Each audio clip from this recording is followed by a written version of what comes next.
Hi team, Coach Andy O'Brien here. Today I'm here to talk to you about 7 strategies in 7 minutes on how to build an amazing team. So let's jump right in and get started. Number 1, the mirror. So many of us and so many business owners continually look at others and project their problems onto their team. And so what we need to do as a business owner is we need to look in the mirror first. Our biggest problem is we know everything. Just ask us. But we need to look in the mirror and we need to decide what it is that we want out of our team. So is it you? So think about this. If you have double-digit turnover in your business, is it bad employees or is it a bad you?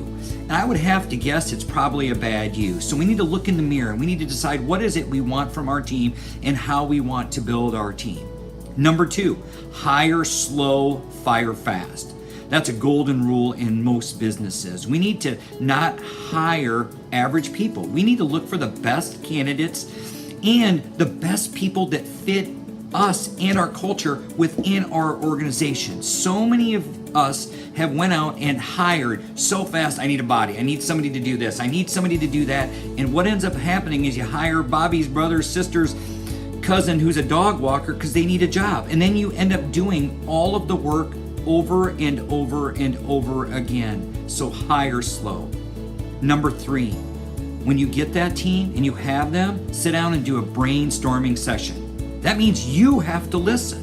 That means we need them to come up with ideas on what it is and how it will be for them to, in their team, to work better together. How can they work better together, smarter, faster, and let them come up with all of the ideas. That means, again, you have to listen and not direct the conversation in one way or another. Number 4, mind map. If you look behind me over here, we got a mind map. This is on cash flow and profits, but if you build a mind map on how to build an amazing team, one of the things that you'll see is productivity will go up.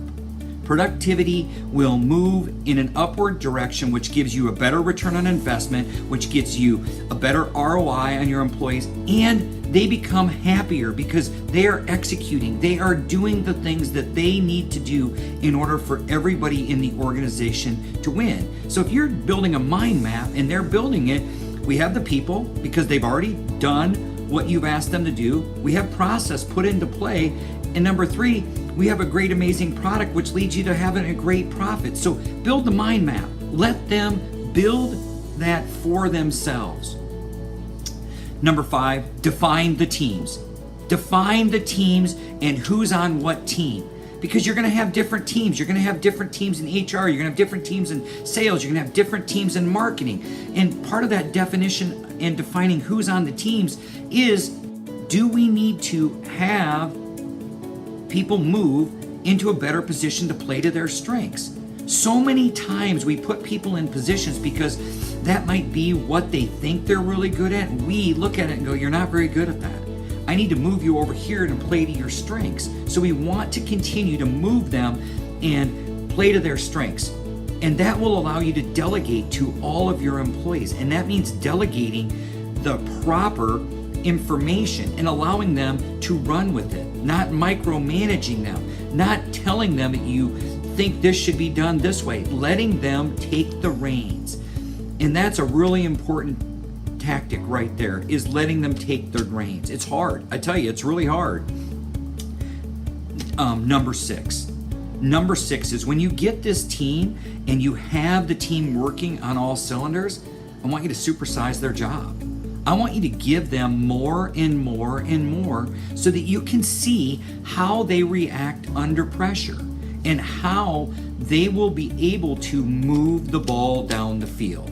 Now, I'm not telling you to dump on them that you know they can't get it done, but as you know, you give a busy person something to do, they'll get it done. You give a lazy person something to do, you know they won't get it done. What I'm asking you to do is take each one of those team members and supersize their duties to help them grow within the organization. But now remember, if you supersize it, you have to understand that you have them trained in that specific task you're asking them to do. You're not going to advocate information to them and just expect them to know. So that's number 6. Number 7, I know this seems really, really simple, but showing gratitude. You must show gratitude to your team at key points. When you see an employee that's struggling with a project, you need to give them gratitude when they are moving in the right direction. You need to let them know that you and the business and their team appreciate that person's effort. Now, does it have to be every day? I don't know. I'm not building your amazing team, but it has to be gratitude along the way. Gratitude for them to be gutsy enough to sit in the brainstorming session. Gratitude for them to help build a mind map. Gratitude for them to actually define their teams and to be able to realize that they may or may not be a strong fit for that position that they're in. Gratitude for when they get the hard tasks done. So many times we in business, we're already on to the next thing. We're already on to whatever the next bit of business is, and we forget to celebrate and show the team members the gratitude for the hard work that they have done. So this is Andy O'Brien, and this is your 7 minutes and 7 strategies. Hope you're having a great day.